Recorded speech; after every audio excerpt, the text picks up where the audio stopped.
सो सबको जय मसीह की। सर्वशक्तिमान परमेश्वर का हम आज के दिन के लिए धन्यवाद करते हैं जो उसने हमें आज अच्छा समा दिया है कि हम सब मिलकर परमेश्वर की आशीष को प्राप्त करें। और मेरे भाई बहनों, जब हम अपने आप को परमेश्वर के हाथ में देते हैं तो परमेश्वर अपना अनुग्रह हमारे ऊपर करता है। हमारे ऊपर नहीं बल्कि हमारे द्वारा परमेश्वर अपना अनुग्रह हमारे घराने के ऊपर, हमारे नगर के ऊपर, हमारे समाज के ऊपर, हमारे डिस्ट्रिक्ट के ऊपर, हमारे स्टेट के ऊपर, हमारे देश के ऊपर और पूरे संसार पर करता है। जैसे परमेश्वर के पवित्र वचन में मलाकी भविष्यवक्ता ये कहता है कि जब धर्म का सूरज उदय होगा तो उसकी किरणों में शिपा होगी।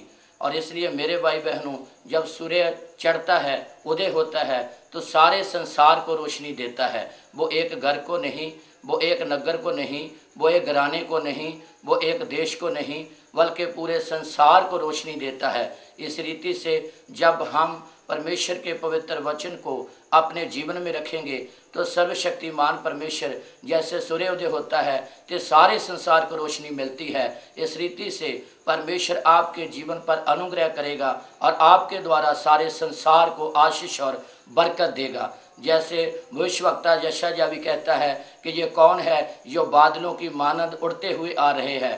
परमेश्वर का प्रेमी परमेश्वर के प्रेमियों को बादलों की मानंद कहता है। जैसे बादल जब बरखा करते हैं तो वो एक घर पर नहीं, एक नगर पर नहीं, एक जिले पर नहीं, एक स्टेट पर नहीं, एक देश पर नहीं, बल्कि सारे संसार पर बरसते हैं। इसलिए मेरे भाई बहनों, जब हम परमेश्वर के साथ अपना रिश्ता बनाएंगे तो परमेश्वर आप पर अनुग्रह नहीं करेगा, बल्कि आपके द्वारा आपके डिस्ट्रिक्ट, आपके स्टेट, आपके देश और संसार पर अनुग्रह करेगा। इसलिए हमें ज़रूरत है कि आज हम पूरे ध्यान से परमेश्वर के पवित्र वचन को सुनें। और जब हम परमेश्वर के पवित्र वचन को अपने जीवन में रखेंगे तो सर्वशक्तिमान परमेश्वर हमें बुराई से और अलग अलग मुश्किलें और परेशानियां और रोगों से छुटकारा देकर हमें संसार के लिए बरकत का कारण बनाएगा।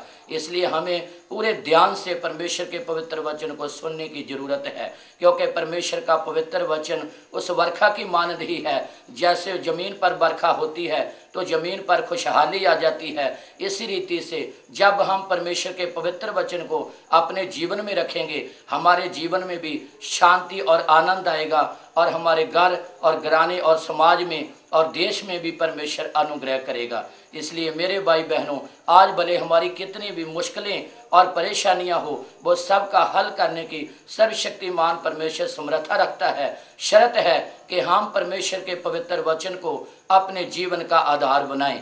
जब आज परमेश्वर अपने दास के द्वारा हमें परमेश्वर वचन देने के लिए जा रहा है तो हमें ज़रूरत इस बात की है कि हम पूरे ध्यान से परमेश्वर के पवित्र वचन को सुनें। इसलिए मेरे भाई बहनों, आए सब हम अपनी आंखें बंद करें जो परमेश्वर हम पर अनुग्रह करे। हम सब आंखें बंद करेंगे और प्रार्थना करेंगे।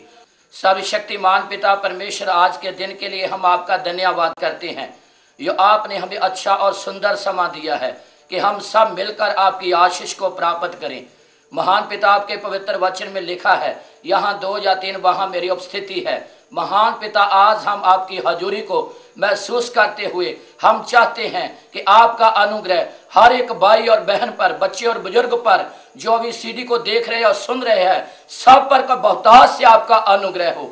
महान पिता परमेश्वर, इनके जीवन में, इनके घर में, इनके घराने में, इनके नगर में, इनके जिले में, इनके स्टेट में, इनके देश में, पूरे संसार पर आपका अनुग्रह हो। महान पिता परमेश्वर, इनके शरीर से रोग, मांदगी और गरीबी और हर तरह की लाचारी और बेबसी हमेशा के लिए खत्म हो जाए। आप महान पिता परमेश्वर अपने पवित्र आत्मा के द्वारा इन जीवनों पर रोशनी करो और महान पिता, ताकि हमेशा के लिए आनंद और शांति को प्राप्त कर सके। और सर्वशक्तिमान पिता परमेश्वर, आपका अनुग्रह बहुतायत से इनके जीवन में प्रकट हो, ताकि जो सब लोग आपकी शांति और आनंद को प्राप्त कर सके। सर्वशक्तिमान पिता, आपका अनुग्रह बहुतायत से इनके जीवन में हो। इनके जीवन में कोई विरोध में उठने वाली सभी अंधकार की शक्तियां खत्म हो। प्रभु यीशु के पवित्र नाम से मांगते हैं, आमीन।